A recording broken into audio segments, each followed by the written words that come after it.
Morning or good evening, everyone. How are you? Thank you for coming tonight. My name is Dave Abbott, and I am the Director of Stewardship as well as Leadership Development at the United Methodist Foundation of New England. For those of you who may not know about the foundation, in just a minute, Kristen, my assistant, will be putting in a one-page description that we invite you to download, and you can share it with your congregation. If someone says, what was this group that you were a part of?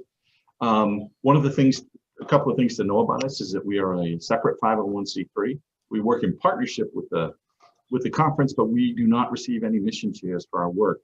As a matter of fact, all of the funds that we receive for managing up to the resources for almost 350 churches across New England is reinvested so that we can support congregations like yours in the areas of stewardship, plan giving, financial planning, and even more. And so we invite you to when it loads is to take down that sheet.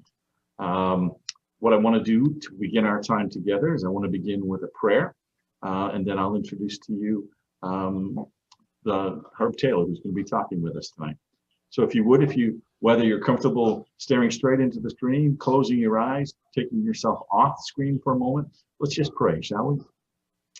Gracious Lord, as we gather here on this night, we come to listen and to learn about church finances.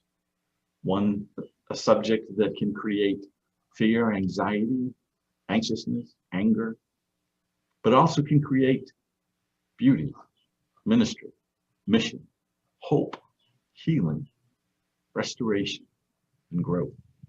We ask that you would bless our time here together, each person who's here to listen, as well as Herb as he makes his presentation. We offer this prayer in the name of your Son, Jesus Christ, and in the presence of the Holy Spirit. Amen.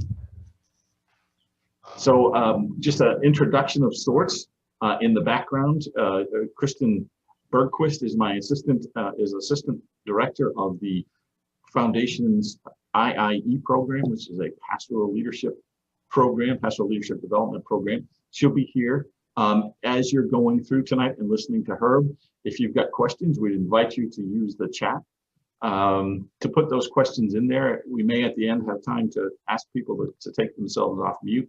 We would ask you to remain on mute during the presentation so that we don't surprise Herb with any unusual sounds like the motorcycles that seem to be going in my background on a regular basis right now. So use the chat. And just to practice using the chat, what I'd like to ask is for each of you who are here to just take a moment and type in the chat where you're from. For instance, First United Methodist Church, Manchester, New Hampshire. That way we'll get an idea of where you guys are from. And as you're typing that in, I'm going to introduce you to Herb Taylor. When we decided that we were going to talk about financial management of the church, Reverend Herb Taylor immediately came to mind. And one of the reasons was that a member of his current congregation, he currently, at least through the end of June, when he'll retire, serves at Harvard Epworth in Cambridge, Massachusetts. And this individual shared how Herb had not only helped to bring the church's finances into a much healthier place, but more importantly, that Herb had also created an atmosphere where talking about money was not taboo, but rather was a part of the work and the mission of the church, where financial management was a discipline, a spiritual discipline, if you will. And it was a vital part of the discussion as to how their church was serving God. Herb came to Harvard Epworth in 2014, and prior to serving there, he was the president and CEO of Deaconess Abundant Life Communities, where they, at that time, were serving 1,000 older adults through skilled nursing, assisted living, independent living apartments in multiple locations in Massachusetts and New Hampshire. He did some amazing work there, and also prior to that served churches in Wilmington, Mass, and in Newbury, Massachusetts. To give you a little bit more of a background to know that he's not just a phenomenal leader, Herb in the earlier days with a group of his friends would lead weeks of camp for youth at Rolling Ridge. He felt that it was important to not only connect with people in the congregation, but also in the camp. Also, Herb has been actively involved in mission work. He's led or participated in mission trips to Haiti, Peru, Mexico, Puerto Rico, Kentucky, New York, and rural Maine. If you're from Maine, most of us will go, well, that's the majority of the state. When I first came to the conference many years ago and heard about Reverend Herb Taylor, It was in the context of a pastor who was very successful and it had helped churches to grow spiritually. And as a result, they had also grown numerically. Now, I was intrigued to meet this gentleman, but wasn't sure how he'd respond to a new pastor in the conference. But I want to let you know that when I first met Herb Taylor, I found him to be a humble servant of Jesus who loved life, making disciples of Jesus Christ, and using his gifts of business experience and faith to help individuals and churches to grow deeper in their relationship with God through Christ and the Holy Spirit. Tonight, we're very grateful that he's going to be sharing some of his life learned, life experienced wisdom, as well as some of the things that he's learned along the way in business and in the faith community. So without further ado at this time, I want to introduce you to Reverend Herb Taylor, and he will lead us through this next part of our conversation. It's good to be with you tonight. A blessing to be able to share this time with you, and thank you for taking the time to be a part of this seminar, which I'm calling No Money, No Mission. We'll look together about financial management in the church. So as Dave mentioned, just a little bit of background about who I am. As you know, like many of us in ministry, a wandering path to discern my calling. Didn't think I would end up in ministry when I left college and began to work for a consulting company. And strangely enough, it was really at Harvard Business School, getting my MBA, that I began to feel called to ministry. And I went back to work in consulting a little bit, but then felt called to serve churches and went to BU School of Theology, as Dave said, served a couple of churches, and then went to become president and CEO of Deaconess Abundant Life Community, then New England Deaconess Association, a large not-for-profit, as David mentioned, serving older adults in a variety of ways. And then felt called to come back to the parish after 13 years at the Deaconess to serve at Harvard Epworth these last 7 years. So I've always brought ministry and management together, and so share that a little bit of that with you tonight as we think about church financial management. And breaking this up in 4 different areas: strategy, structure, asset management, but I like the ST sound, so we're saying strengthening asset management, and stewardship. So those are the 4 areas we'll be looking at today under financial management in the church. But before we get there, to sort of get us in the mood, I always like to go through a litany that we'll go through together. And this is a litany that I think has been put up in the chat as a PDF, which you can look as a total, as a whole, but you can also just follow along in the next 3 screens. And David and I will be sort of alternating, and then you are invited to share in unison, sort of in the spirit of prayers. We listen to these, great minds sharing some wise thoughts that I hope will resonate with you tonight. And in fact, when we get to the end, if there's one of these that really connects with you, then put it in the chat. Just put the number in the chat of what connected with you. So again, at the end of this slide, the next slide, and the 3rd slide, you'll see a little unison. In Zoom, it's not easy, but we'll try to do our best and share this together. So be in the spirit of prayer as we go through this litany together. It's not enough to be busy. So are the ants. The question is, what are we busy about? Now is not the time to think of what you do not have. Think of what you can do with what there is. Be dressed for action and have your lamps lit. If you don't know where you're going, you will end up somewhere else. Prophesy to these bones and say to them, O dry bones, hear the word of the Lord. Thus says the Lord God to these bones, I will cause breath to enter you, and you shall live. And all together, Lord, open our minds and help us to believe. We must accept finite disappointment, but we must never lose infinite hope. May the God of hope fill you with all joy and peace in believing, so that you may abound in hope. The dogmas of the quiet past are inadequate to the stormy present. The occasion is piled high with difficulty, and we must rise with the occasion. As our case is new, so we must think anew and act anew. One thing I do, forgetting what lies behind and straining forward to what lies ahead, I press on toward the goal for the prize of the heavenly call of God in Christ Jesus. Heaven is living in your hopes, and hell is living in your fears. And altogether, Lord, Lord, open open our our eyes and and help help us us to to see. Where there is no vision, the people perish. There's no use in trying, she said. One can't believe impossible things. I dare say you haven't had much practice, said the Queen. When I was your age, I always did it for a half hour a day. Why, sometimes I believed as many as 6 impossible things before breakfast. I'm about to do a new thing. Now it springs forth. Do you not perceive it? I will make a way in the wilderness and rivers in the desert. Obstacles are those frightful things you see when you take your eyes off your goal. Do not be conformed to this world, but be transformed by the renewing of your minds, so that you may discern what is good and acceptable and perfect. In unison, Lord, open our hearts and help us to see visions and dream dreams. And so as we begin this, and again, share maybe one that resonated with you. I hope all of these connected maybe to some of the both joys and challenges you found in thinking about being a church leader and being involved in financial management in the church and what that might mean. Maybe sometimes you felt that it seemed like there were many obstacles, or that you felt that there were, you were inadequate for what was before you. But hopefully you strained forward to what lay ahead, believing in that heavenly prize that God puts before us.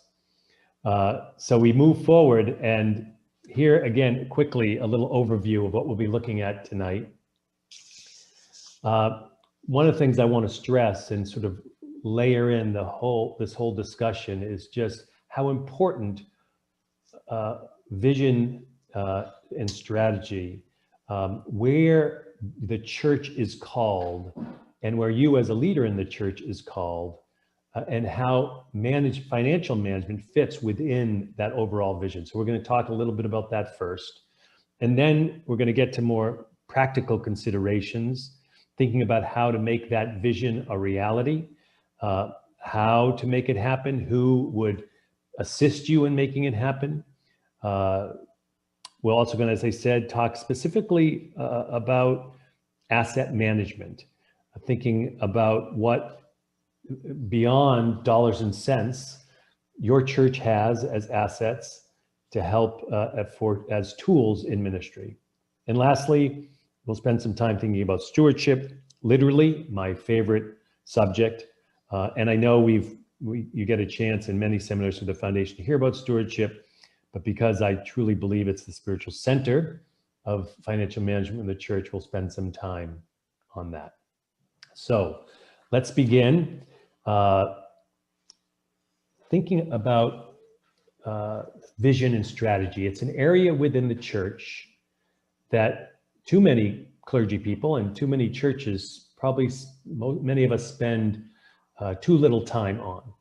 And it's understandable. We are often in the midst of putting out fires, sometimes perhaps even literal fires, or maybe they're just broken pipes, or I can list all those things, those crises, those day-to-day things we have to worry about as clergy. But in the midst of it all, I really encourage, first myself, and would encourage you to take a step back, to reflect together with people within your congregation about your identity as a church, your calling as a church, and how that calling as a church is made up of the individual people's calling within that congregation. thinking about why you exist, where you're heading, why you do what you do, those identity questions. And this is important whether there's 10 people in the church, 100 people in the church, or 500 people in the church, to take the time to think about why we do what we do. And in doing that, while doing that, to gain an understanding of, how everything leads from that. What happens in worship, what happens in outreach, what happens in Christian education, and what happens in financial management needs to come out of your understanding of your calling as a congregation within the context that you find yourself. Now, thinking about some of sort of the business side of things, and I always have brought, as I said, my business background into my ministry and vice versa. These are, I won't spend a lot of time here, but as people think about their vision, again, in the church, we say our calling, there are barriers to making that vision a reality. Sometimes that barrier happens in just being able to communicate effectively that vision.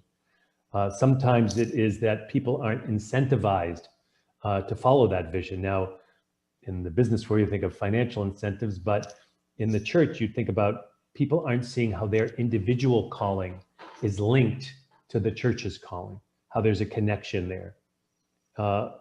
Thirdly, sometimes visions don't become realities because of a lack of prioritizing, a lack of spending the time you need to communicate effectively that vision. And then lastly, sometimes it's a resource barrier. There's just a challenge in linking dollars and cents to the mission to help that people don't see the budget being connected to who we are as a church. So there's always barriers in making that happen. But I think by spending the time to think about what your vision is for your church and its ministry, you begin to be first step in helping to overcome those barriers. So just again, some background, and sort of think of this whole presentation as sort of a little tasting. Any one of these 4 areas we could spend an hour talking about, and we just have about a half hour, so we leave some time for questions to talk about these things. So I'm going to throw a lot at you, sort of like a church supper where you're quickly running by the table and only getting a spoonful of a few things, but hopefully by putting those all together, it begins to quench your appetite. So that's where we are. So as you think about visioning or calling, it's really talking about that upper right-hand side of this planning action path. And again, just encouraging folks to really spend time thinking about your purpose, your values as a church. That will give you a focus for the day-to-day, including financial management. I'm not going to spend a lot of time there. The words on the past chart are repeated here. And you can see the top 3 or 4 really do have to do with identity. What is your church? Why does your church exist? What does the church stand for? What do we want to be as a church? And then from understanding those things well, and you can do that from bringing together small groups, thinking about, and again, whether there's just 5 people or 25 people that want to be involved in this conversation, it's important to have. And then from that conversation, you begin to identify objectives. That ConOps is just a fancy word for the concept of operations, how you go about doing what you need to do in order to accomplish your mission. And it allows the tasks that you're about on a day-to-day always to be seen in the light of that vision and in communicating that vision. And so getting more specific about the church, finances, I believe, the financial reality of any church is foundational to its mission and ministry. And the first question I think that we need to ask ourselves as a church leader is, do we believe that? Do we believe the importance of money as a tool in ministry? And if we believe it, do we share it? And if we share it, do we live it? And if you struggle with this, I really encourage you to go, take a look at the two big J's in Methodism, Jesus and John Wesley. If you study them, you'll see that both talk a great deal about money. Both talk a great deal about, you could say, financial management in people's individual lives, and therefore in the body of Christ as a whole. They are a good place to start if you ever are struggling yourself to think about this issue, because they're also great places to start leading small groups to think about how money is a blessing from God, how money is a tool that enables us to care for those in need. So help your church see it as well by inviting them into a visioning process. Like I said, set up small groups, whether it's in the fall or the beginning of the year, or maybe it's during your stewardship season, wherever that is, to not just jump into money talk. You'll get there, but begin to say, why do we exist? Why do we do what we do? How do we fit within the community that we serve? From these discussions will come information that will be important as you think about financial management within the church.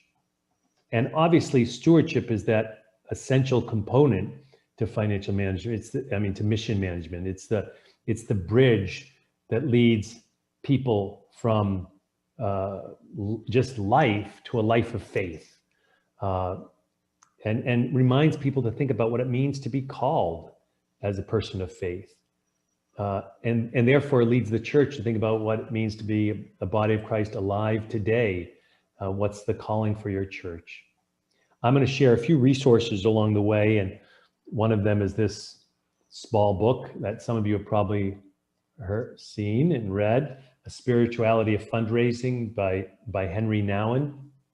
I encourage you to take a look at it. Again, a wonderful source, a wonderful tool to use for small groups, for stewardship sharing, for adult study.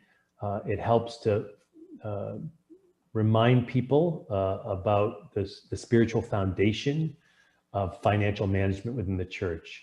So if you haven't looked at that, I encourage you to take a look at it. I wanted to share a few other resources as well that have to do with the vision of financial management. One is this, and I've chosen them for different reasons. There are so many resources out there. So I tried to we could put 20 resources on this page. David could put 50 resources on this page. I just put 3, sort of trying to provide you a 3 that I think provided a little sort of holistic understanding of financial management within the church, or the vision for it. This first one, Church Giving Matters, I chose because, first of all, it really stresses stewardship as profoundly spiritual before it's financial. But it also really does a great job at reminding us as church leaders of the importance of sustainability. There has been many great not-for-profits out there, many amazing churches out there that have done such important work in the community, but then go out of existence because they haven't thought about how to make sure they can maintain sustainability. And this book really connects with that. It looks like this, if you can see me. The next one is The Ministry of Giving. And I like this book a lot because it reminded me of the importance of relationship building, investing in and knowing your people and who they are, what their vision and dream is for their own life of faith, and who are the people that can be your allies, can be your partners in this, in working for sound financial management within your church. The last book is by Kent Millard, The Gratitude Path. And I really like this book because, and I've used it often because it reminds us that when we're talking about money, we have to be really careful not to feel guilty about it, be shy about it, but instead to be enthusiastic, to be joyful from the beginning, and also to be thankful, to make sure we spend the time we need sharing our gratitude for those who are involved in this journey with us of ministry. So that's just a little tasting of the importance of sort of setting a vision for financial management within the church. Now we're going to get down to the nitty-gritty, think about structure, how to make a vision a reality within the church, and who can help to make that happen. And the place I really encourage you to start costs you $3.99 from Cokesbury. If you haven't seen these guidelines before, every, I think, quadrennium they come out. There's guidelines for all different work areas in the life of the church. There is a specific guidelines for finance. And you can go tonight and you can download it or get it sent for $3.99. It'll be the best $3.99 you'll spend, because it does also talk about, the mission and the vision, as well as giving, job descriptions and really specifics about all different aspects of the financial areas of the church. And I think does a good job at understanding that churches come in all different shapes and sizes and find themselves in all different contexts. And that's an important thing to remind ourselves as we go forward. I really think that everything I'm talking about tonight works, again, for the smallest of churches and for the largest of churches, that we can connect through it all. So first, encourage you to take a look at that guideline. Next, spend the time, again, as I said, developing relationships. Really know your congregation. Who has the gifts to be involved with you in both communicating this vision for financial management within the church and helping to implement that vision? Who feels called? Who is going to share with you in these small groups to be involved in a finance committee or a stewardship committee or a task force? Maybe people feel overwhelmed when they think about committees. But before we get to committees, I want to step back and say, first and foremost, that I believe that clergy people, folks who are the pastoral leader of the church, whether you're a local pastor or an elder, you have a responsibility to lead in these efforts. And in speaking about that, I would say part of that responsibility is actually knowing who pledges within your church. And I would say actually even knowing how much people pledge within your church. That might seem shocking to some, but I want to tell you why I think that's important, and also why I think that for me, it's never been a problem. It's important because just like you in every area in the life of someone who shares in the church with you, you want to help them grow spiritually. And my belief from the bottom of my heart is that where someone is on that stewardship journey is an important, is fundamental for their growth spiritually.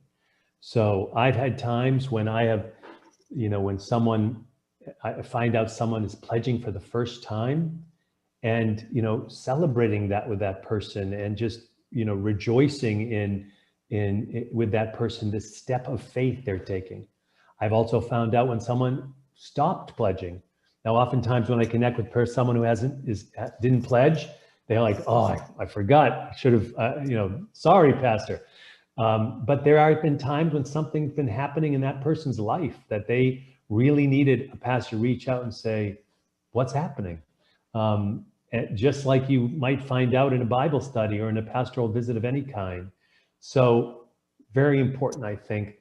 I will also say that it has never kept me knowing what whether someone pledged and what someone's pledged has never kept me from visiting someone in the hospital or providing other pastoral care or preaching any differently. It's important to be able to hold that and not change the way you interact with people in other parts of your ministry as well. Relative to the organizational structure within a church, And again, I don't believe it matters the size of your church. When I came to Harvard Epworth, it did not have a finance committee.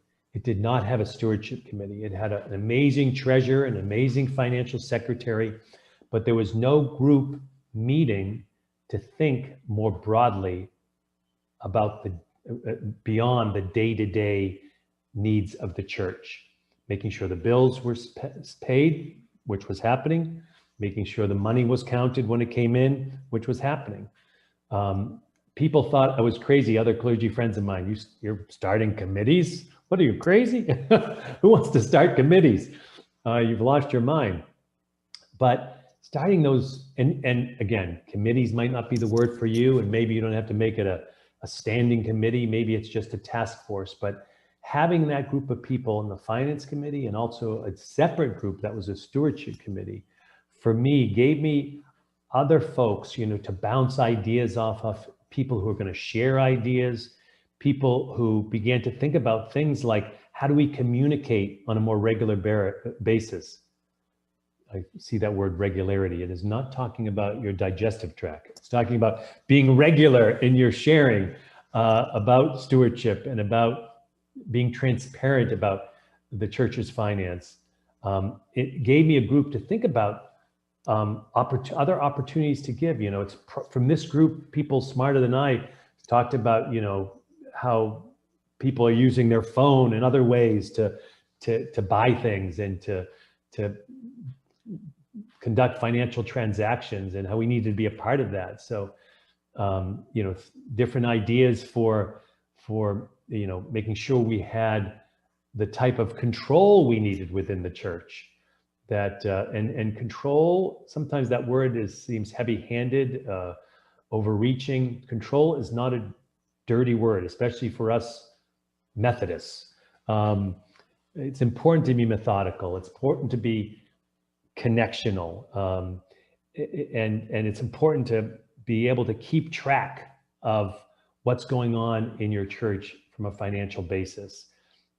People give when they have a sense of trust in what's happening. And so your involvement in, again, connecting to the treasurer, connecting whether you have also a financial secretary, maybe your church only has one person who's doing the financial aspect of the church. Try to get others involved. Again, even if it's just once a quarter or, a few times a year, to think more broadly about how you can make sure your church is doing what it needs to do to make sure the finances are in control, that the systems are in place. We started using QuickBooks because one of the folks in this meeting felt like we should use QuickBooks. The trustees were using a different system than the actual church operations. In these meetings, someone said, why we should really be using the same system so we can coordinate this. It's all the church's assets, even though the trustees might have some and there's some for operations. Again, methodical, regular, ongoing discussion just led to so much help for both me as pastor and for the congregation. Thinking about budgeting, it's also important to really connect money to mission and vice versa. One of the things that I have always stressed in my churches is that you have to be really careful in a budget in the administrative areas. In areas like, just some examples like postage or photocopying in your budget. You have to think about why you are mailing those things you're mailing. If you're spending money on postage, my guess is it's not just for fun. You're spending money on postage to provide nurture and hospitality, to provide welcome and evangelism, to do outreach. There probably shouldn't be a line that says postage or even a line that says photocopying in your budget. It should be more specifically on the reason why you're doing those administrative things. The amazing thing about a church, people say they give to entities to charities that have a high percentage of funds that go directly to care, to hands-on needs. My real feeling is that every church, 100% of the money that is given to churches goes to direct care. Every dollar to the minister's salary, every dollar that pays a utility bill, every dollar for photocopying, every dollar for postage is a dollar going 100% to care for the spiritual needs of the community, of the church community and beyond. And we should celebrate that. You should say that in your congregations and do so with assurance, with blessed assurance, because there is no overhead in a church. I literally believe that. I'm not saying that symbolically or metaphorically, if that's the right word. I believe that 100% goes to mission and ministry, and it's unique in that respect, and different than perhaps other areas. So I won't say more about that, but I want to make sure we have enough time moving forward, especially because I wanted to spend a little time on this unique area in financial management in the church. Recognizing that dollars and cents are not the only asset within that could be used as a tool for ministry within a church. The building, and not only just the building, it might be the grounds of the church, it might be equipment the church has, it could be a number of different things that as a church, again, you need to think about the tools of ministry that you have from a financial standpoint. And it's important to know your context.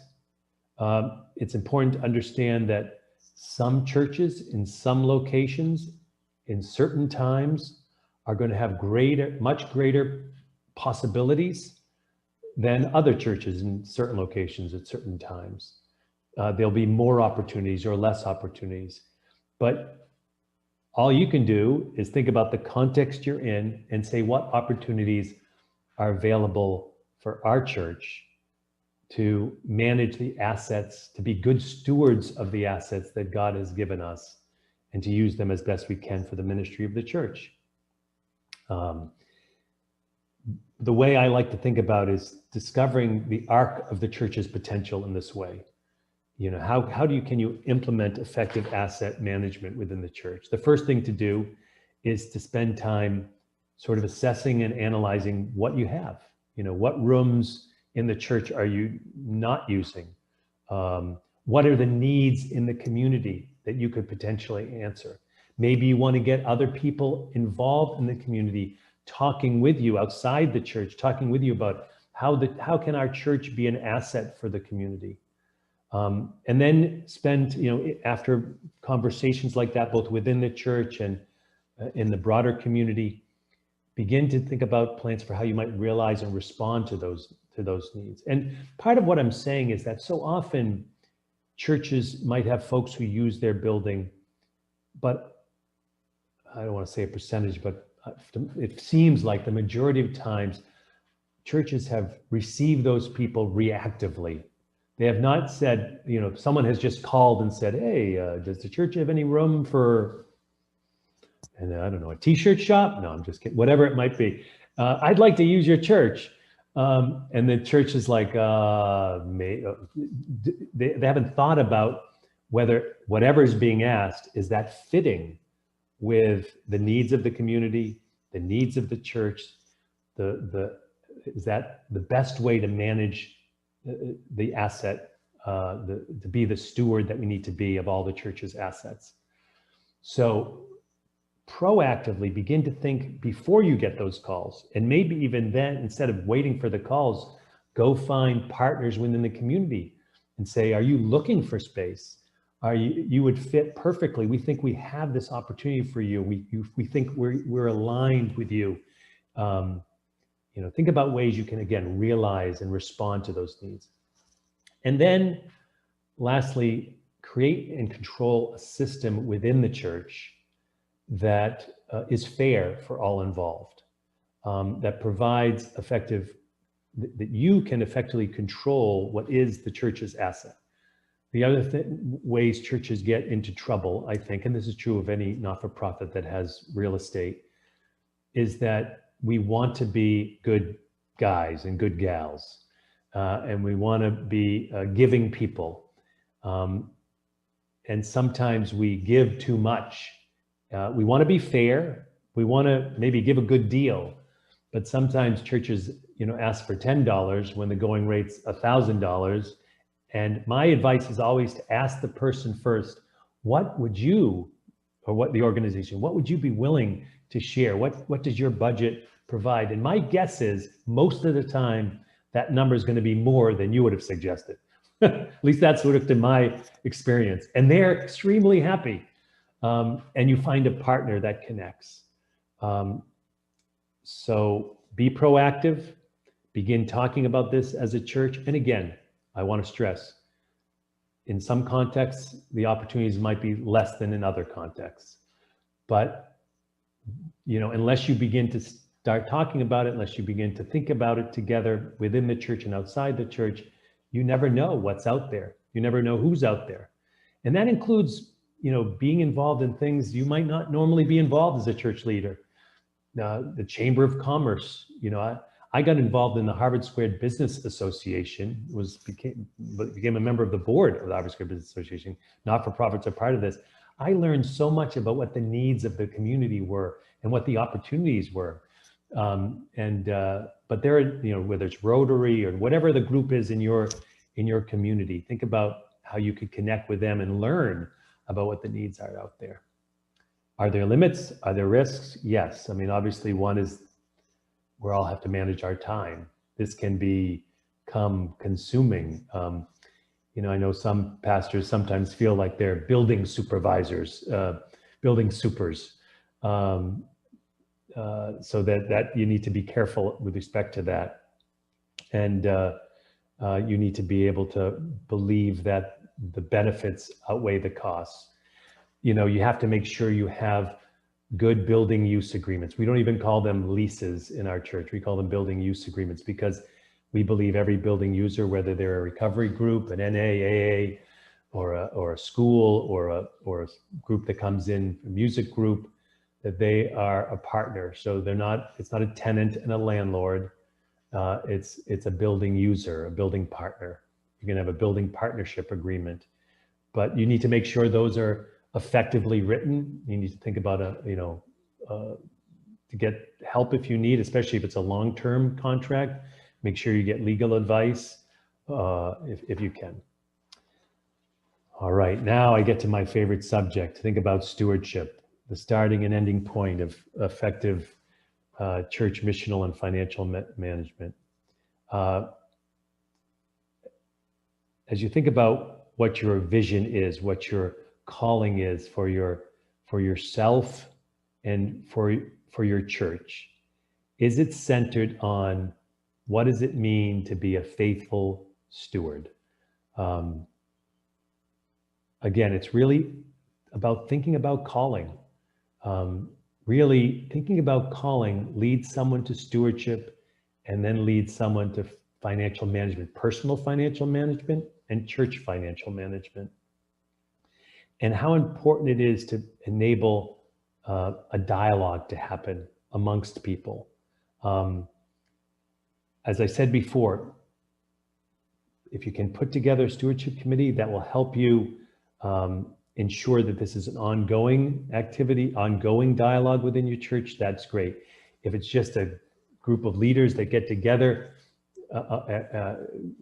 every now and then, call them a task force, call them a team, call them whatever you want if you don't want to call them a stewardship committee, but get a group of people that can be in dialogue with you about stewardship. Don't fall in the trap of saying, oh, here we are, it's November, we got to get ready for the budget. I better send that letter out.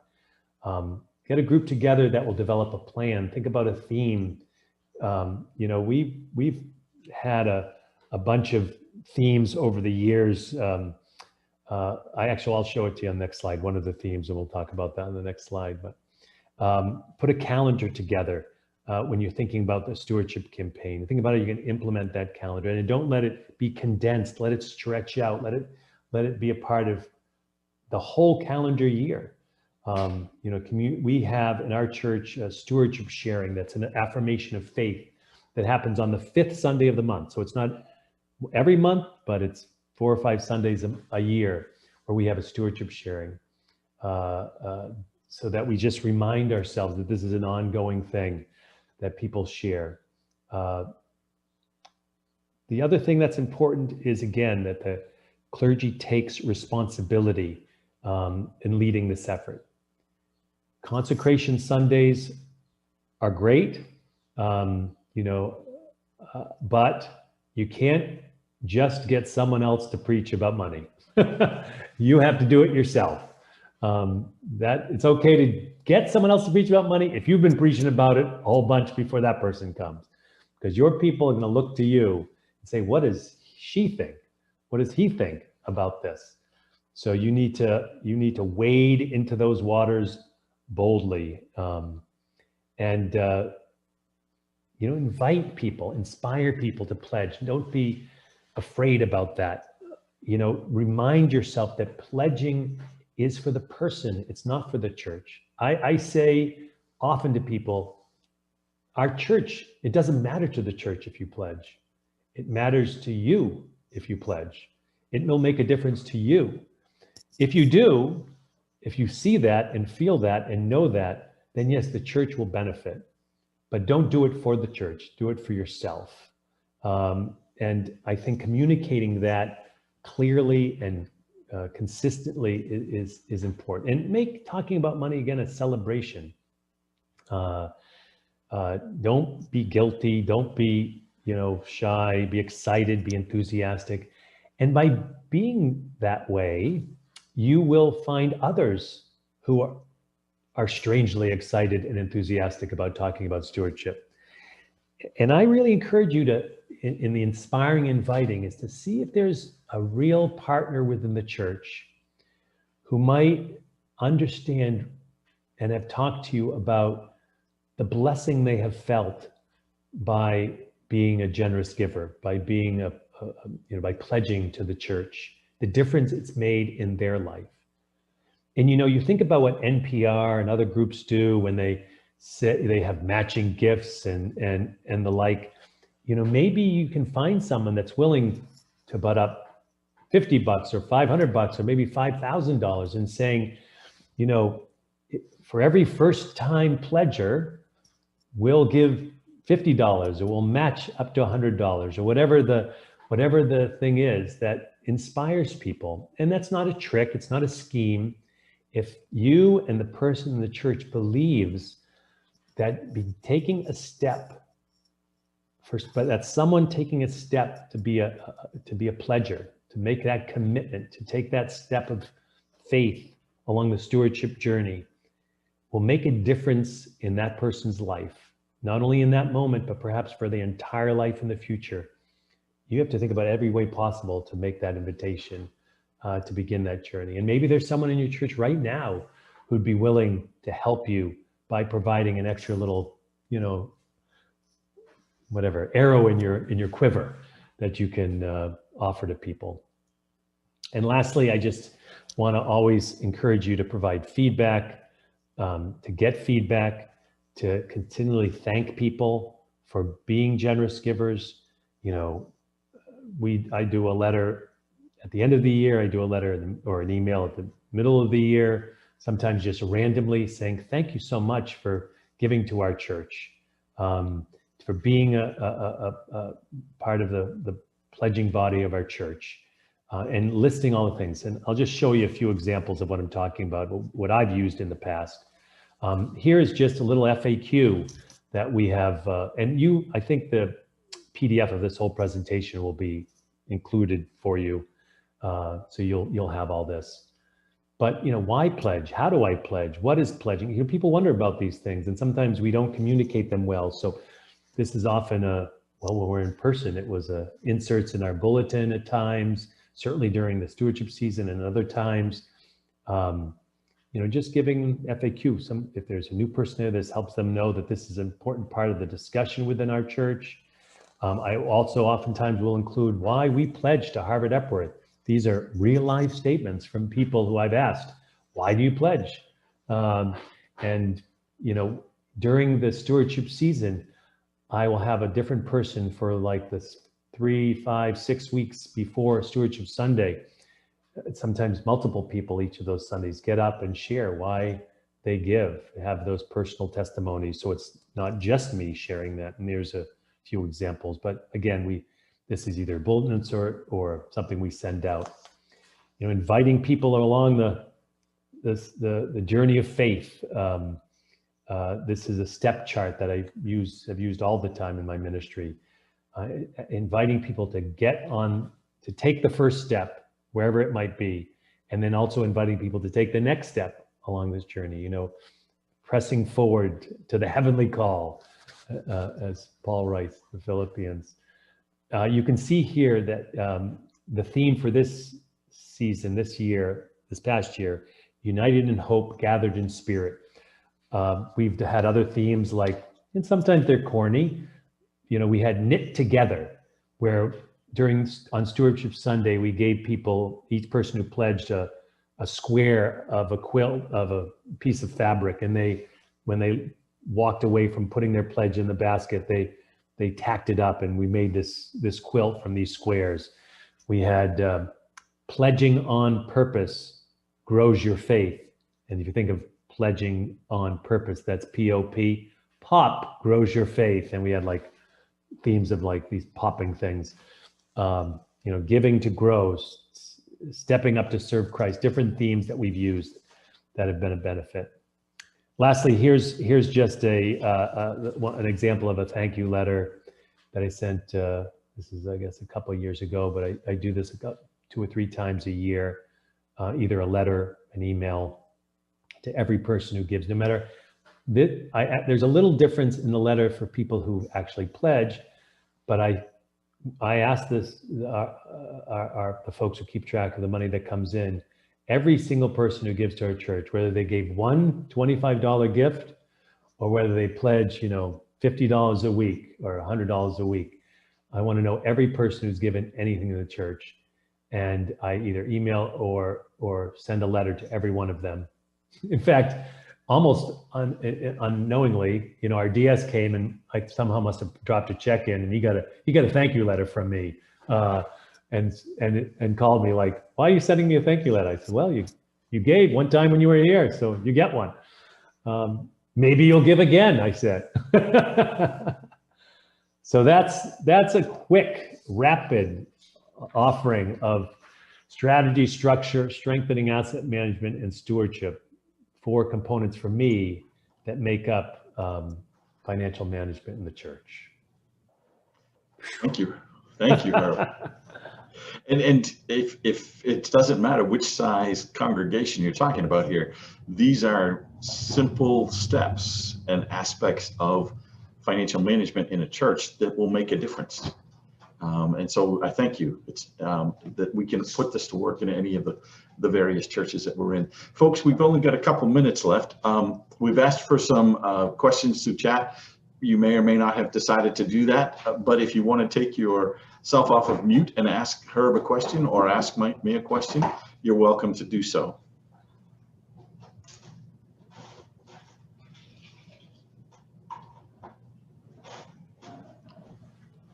Look at that, Herb. I think you gave them everything they were looking for. It's I will mention that I do have my email on the PDF that you'll receive, you know, pastor.herb@harvardepworthchurch.org. You know, feel free to email me if you have any questions or comments. I'm glad to be in dialogue with you about this. As we get ready to close, as we're through this, as we're going through the question and answer session, Kristen is about to put a survey in the chat room. We would invite you to open it and fill it out for us. You can, once you've opened it, you can fill it out after you've disconnected from our time here together, and we would be very helpful as it goes forward. So I see Lita's got a question. Did I see another hand that was up as well? We'll start with Lita and we'll go from there. Okay, and Dave, yep. As a person who financially can't give much, I give a lot of service. how do you work on people who are in that situation and they can do lots of things for the church that they, it goes into kind of spiritual gifts, but Yeah. what do you say, Herb? Thank you very much for that question. First of all, I say thank you for those folks' prayers, presence, witness, gifts, and service. But it doesn't matter for me. I also always say it doesn't matter what you pledge. People can give differently at different times, but I will honestly say I never let someone off the hook. They can give as much as they want, but everyone, I believe, for themselves, should give what they can financially.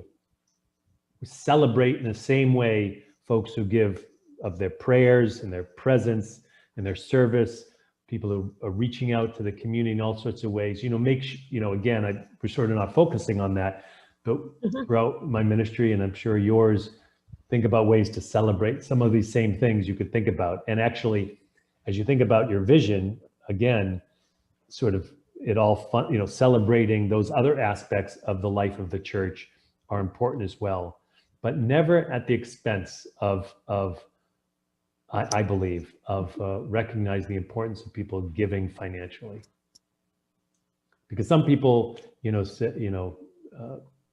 obviously I don't say to a person in the church, I'm not going to let you off the hook. Communicate another way, the way that I hope that you'll whatever you can give, that's important, and whatever you feel is that is important for you, again, not for the church. One of the struggles, leader, that I have heard is for folks who used to give great amounts, and Yes. as their income shifts and they have to reduce, it's almost like there's a feeling within that I'm not doing enough. But if you move back towards percentage giving, and you encourage people to give as they're able, and you celebrate and have them think about it that way, it makes a world of difference. So that's another way to also approach it. Yes. So Dave Stewart, you had a question. Yes. Hey, this has been a great presentation and a lot of gems here and there, a lot of things to think about. I've been involved in our finances in our church for quite some time. We're a church of about 70 pledging units and more people, but we're just getting to the point where we think that rather than having volunteers doing all of the accounting and generating statements, looking to see about having a part-time person get involved, and we're looking at improving systems and doing that. It's a fair topic, and I guess my question is, where might we get more information on that, such as how many churches do have a paid person that does this kind of thing, and what are they up to be paying? We're in Newton United Parish, Auburndale, and I think a first step would, an early step would be to find somebody who actually might be a part-time employee to do that sort of thing. So just any ideas you might have about that. I really appreciate the question, because I know it's a question, an issue that many churches have been thinking about. It's harder and harder, I think, to get people to take on the task of being a treasurer, financial secretary, whatever the names of the folks who are responsible for money coming in and money going out. So I have heard numbers of folks, numbers of churches, I don't know, I can't quantify it, who have thought about this. We have not done that in our church, but have recognized that potential that might be out there. What we have done is we've hired folks to help set up systems. Like I said, we all went on to QuickBooks. We've done like one consultant to come in and help to set up, sort of to make it easier for those who were then volunteering. I don't know, David, if we have statistics about the numbers or what you have to pay someone. My sense is hiring someone as an independent contractor might be a more efficient and perhaps a more effective way than actually making them employee. It just depends on the number of hours that they were going to be working a week. Yeah, how many? Sure. Quick survey here. How many folks here pay somebody to do the treasurer's work? And what I'm thinking is, if you raise your hand, that gives Dave someone, that gives him an individual that he can talk with. I've not heard lots about it, but maybe there's somebody here. So Peter, Lita? You know, we have, she just retired.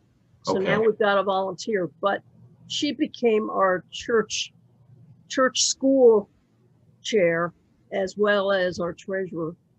And Okay. it's worked out pretty well. Yeah. Okay.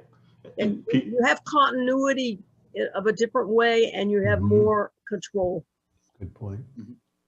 and Peter, you raised your hand as well? Well, we operate on all volunteers.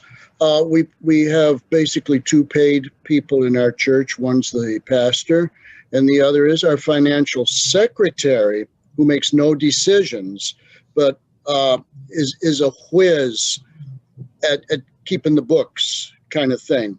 And she works 5 hours a week, and I don't anybody listen to what I say next. 5 hours a week at about $12,000 a year.